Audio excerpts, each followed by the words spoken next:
உத்தவர் கேட்ட கேள்விக்கு கிருஷ்ணனின் பதில். உத்தவரே, விவேகம் உள்ளவனை ஜெயிக்க வேண்டும் என்பது உலக தர்ம நியதி. துரியோதனனுக்கு இருந்த விவேகம் தருமனுக்கு இல்லை. அதனால் தான் தருமன் தோற்றான் என்றான் கண்ணன். உத்தவர் ஏதும் புரியாத அதிர்ச்சியுடன் திகைத்து நிற்க கண்ணன் தொடர்ந்தான். துரியோதனனுக்கு சூதாட தெரியாது. ஆனால் பணயம் வைக்க அவனிடம் பணமும் ஏராளமான ஆஸ்தியும் இருந்தது. பணயம் நான் வைக்கிறேன், என் மாமா சகுனி பகடைக்காயை உருட்டி சூதாடுவார் என்றான் துரியோதனன். அது விவேகம். தருமனும் அது போலவே விவேகத்துடன் செயல்பட்டு நானும் பணயம் வைக்கிறேன், ஆனால் என் சார்பாக என் மைத்துனன் ஸ்ரீகிருஷ்ணன் பகடைக்காயை உருட்டுவான் என்று சொல்லியிருக்கலாமே.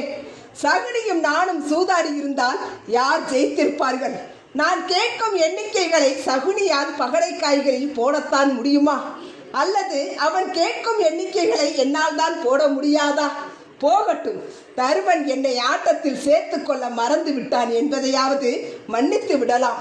ஆனால் அவன் விவேகம் இல்லாமல் மற்றொரு மாபெரும் தவறையும் செய்தான்.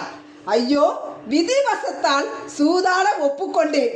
ஆனால் இந்த விஷயம் கண்ணனுக்கு மட்டும் தெரியவே கூடாது கடவுளே. அவன் மட்டும் சூதாட்ட மண்டபத்துக்கு வராமல் இருக்க வேண்டும். என்னை மண்டபத்துக்குள் வர முடியாதவாறு அவனே என்னை தன் வேண்டுதலால் கட்டி போட்டு விட்டான். நான் அங்கு வரக்கூடாதென்று என்னிடமே வேண்டிக் கொண்டான். யாராவது தனது பிரார்த்தனையால் என்னை கூப்பிட மாட்டார்களா என்று மண்டபத்துக்கு வெளியில் காத்து கொண்டு வெகு நேரமாக காத்து நின்றேன். பீமனையும் அர்ஜுனனையும் நகுலனையும் சகாதேவனையும் வைத்து இழந்த போது அவர்களும் துரியோதனனை திட்டிக் கொண்டும் தங்கள் கதியை எண்ணி நொந்து கொண்டும் இருந்தார்களே தவிர என்னை கூப்பிட மறந்து விட்டார்களே. அவனுடைய அண்ணன் ஆணையை நிறைவேற்ற துச்சாதனன் சென்று திரௌபதியை பிடித்து இழுத்த போது அவளாவது என்னை கூப்பிட்டாளாம். கடைசி நிமிடத்திலாவது நல்ல வேளை அபயம் கிருஷ்ணா அபயம் என குரல் கொடுத்தாள் பாஞ்சாலி. அவளுடைய மானத்தை காப்பாற்ற அப்போதுதான் உள்ளே செல்ல எனக்கு முதன்முறையாக சந்தர்ப்பம் கிடைத்தது. அழைத்ததும் உடனே சென்றேன். அவள் மானத்தை காக்க வழிவகை செய்தேன் என்றான் கிருஷ்ணன். இந்த சம்பவத்தில் என் மீது என்ன தவறு இருக்கிறது என்றான். அருமையான விளக்கம் கண்ணா, அசந்து விட்டேன், ஆனால் ஏமாறவில்லை. உன்னை இன்னொரு கேள்வி கேட்கலாமா என்றான் உத்தவன். கேளும் என்றான் கண்ணன். அப்படியானால் ஆபத்தான காலகட்டத்தில் உன்னை கூப்பிட்டால் மட்டும்தான் நீ வருவாயா?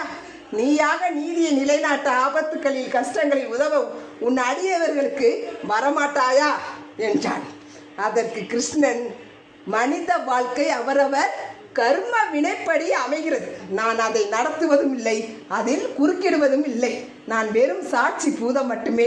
நடப்பதையெல்லாம் அருகில் நின்று பார்த்து கொண்டு நிற்பவனே, அதுதான் தெய்வ தர்மம் என்றான்.